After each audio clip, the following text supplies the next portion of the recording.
இது மகிமை நேரம். ஆண்டவராகிய இயேசு கிறிஸ்துவின் ஈடு இணையற்ற நாமத்தில் மகிமை நேர நிகழ்ச்சிக்கு உங்களை அன்புடன் வரவேற்கிறேன். இந்த நாள்ல இயேசுவால சுகம் பெற்றவர்கள் அப்படின்ற தலைப்பின் கீழே நம்ம தியானிக்க போறது யாரை பற்றி அப்படின்னா, கொன்னை வாயுடைய ஒரு செவிடனை பற்றி. மார்க் எழுதின சுவிசேஷம் 7ஆம் அதிகாரம் 31ஆம் வசனத்திலிருந்து இதை குறித்து சொல்லப்பட்டிருக்கிறது.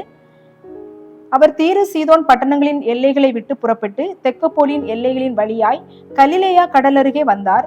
அங்கே கொன்னை வாயுடைய ஒரு செவிடனை அவரிடத்தில் கொண்டு வந்து அவர் தமது கையை அவன் மேல் வைக்கும்படி வேண்டிக் கொண்டார்கள். அப்பொழுது அவர் அவனை ஜன கூட்டத்தை விட்டு தனியே அழைத்து கொண்டு போய் தம்முடைய விரல்களை அவன் காதுகளில் வைத்து உமிழ்ந்து அவனுடைய நாவை தொட்டு வானத்தை அண்ணாந்து பார்த்து பெருமூச்சு விட்டு எப்பத்தா என்றார். அதற்கு திறக்கப்படுவாயாக என்று அர்த்தமாம். உடனே அவனுடைய செவிகள் திறக்கப்பட்டு அவனுடைய நாவின் கட்டும் அவிழ்ந்து அவன் செவ்வையாய் பேசினான்.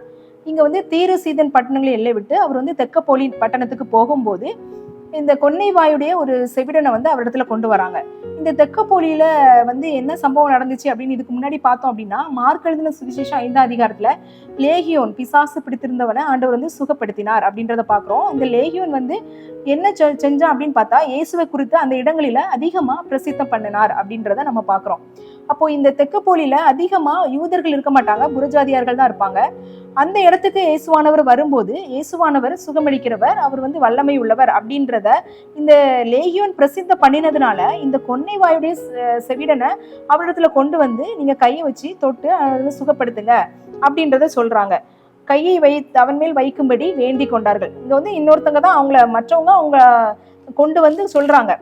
அப்போ என்ன நடக்குது அப்படின்னா, மற்றவங்களுக்காக இவங்க வேண்டுதல் செய்யறாங்க. ஆனா அந்த ஜன கூட்டத்துக்குள்ள அந்த கொன்னைவாய் உடைய செவிடனை ஆண்டவராகிய இயேசு கிறிஸ்து என்ன செய்யறாரு, தனியே அழைத்து கொண்டு போறாரு. தனியே அழைத்து கொண்டு போய் அவன் தம்முடைய விரல்களை அவன் காதுகளில் வைத்து உமிழ்ந்து வானத்தை அவனுடைய நாவை தொட்டு வானத்தை அண்ணாந்து பார்த்து பெருமூச்சு விட்டு எப்பத்தா என்றார் அப்படின்னு பாக்குறோம். அப்ப தனியே இந்த செவிடனை என்ன செய்யறாரு, ஆண்டவராகிய இயேசு கிறிஸ்து அழைத்து கொண்டு போறாரு. தனியே வைத்துதான் அவனுக்கு என்ன செய்யறாரு, அந்த அற்புதத்தை செய்கிறாரு.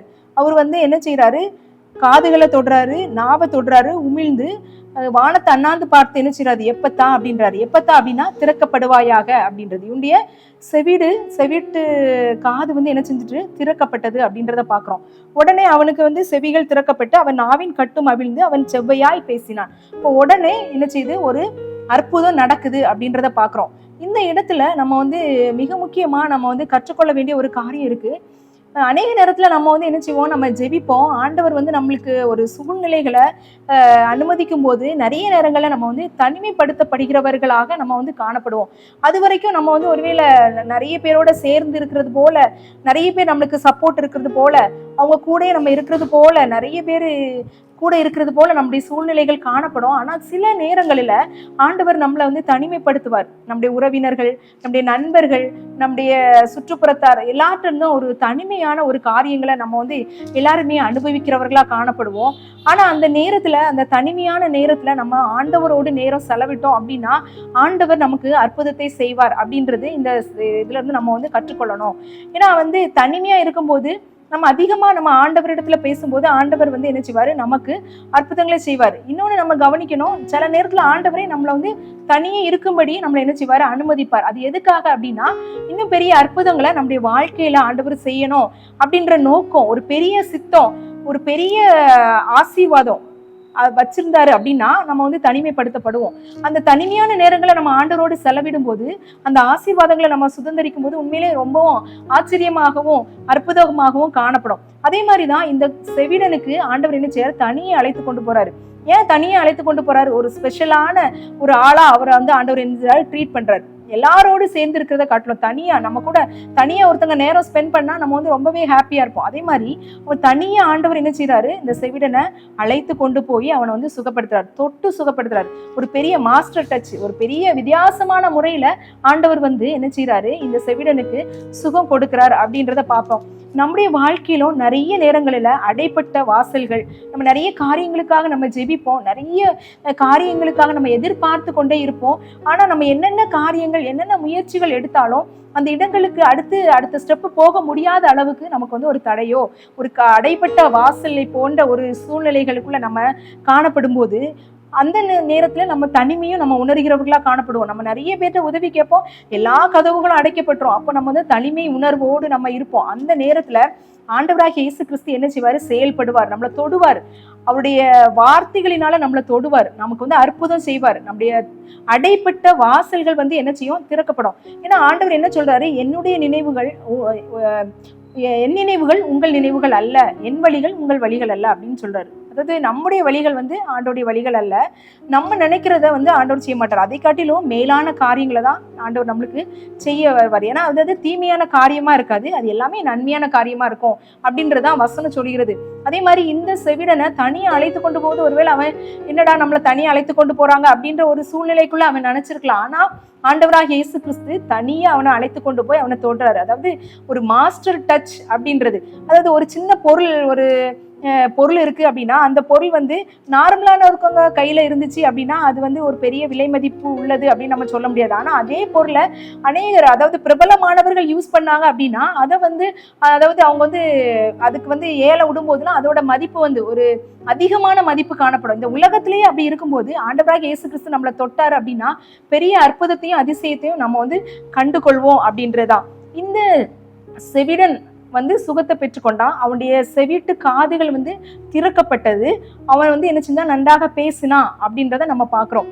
அதே மாதிரிதான் இந்த நாட்கள்ல நிறைய காரியங்கள் நமக்கு வந்து அடைப்பட்டது போல காணப்படுகிறது, செயல்படாதது போல காணப்படுகிறது.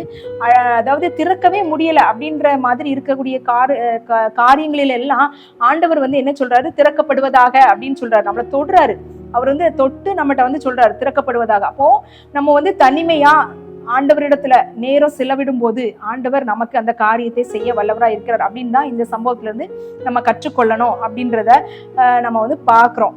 இந்த காரியங்களை நம்ம தனியா இருக்கும்போது நம்முடைய உணர்வுகள் எப்படி இருக்கும்? நிறைய நேரத்துல தனிமையா இருக்கிறவங்க தான் என்ன செய்வாங்க?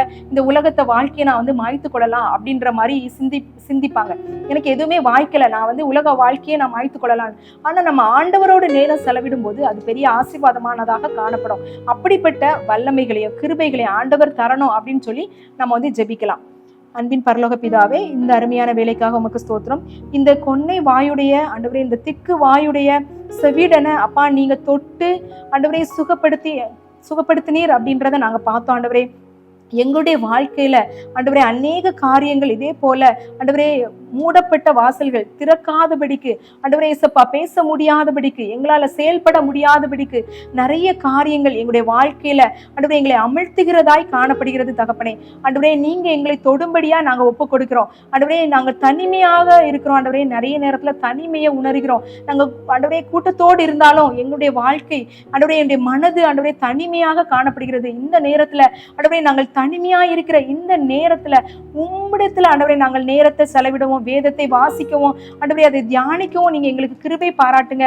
அப்படி நாங்க செய்யும் போது ஆண்டவரே நீங்க தொடும்போது எங்களுடைய வாசல்கள் திறக்கப்படுவாயாக என்று எங்களுக்கு மூடி இருக்கிற எல்லா கதவுகளையும் ஆண்டவரே நீங்க சொல்லி திறப்பீங்க. நாங்க விசுவாசமா நாங்க ஜெபிக்கிறோம், எங்களை தாழ்த்துகிறோம், வெறுமையாக்குறோம், துதிகன மகிமை உமக்கு செலுத்துகிறோம். இயேசுவின் மூலம் ஜெபம் கேள நல்ல பிதாவே, ஆமென்.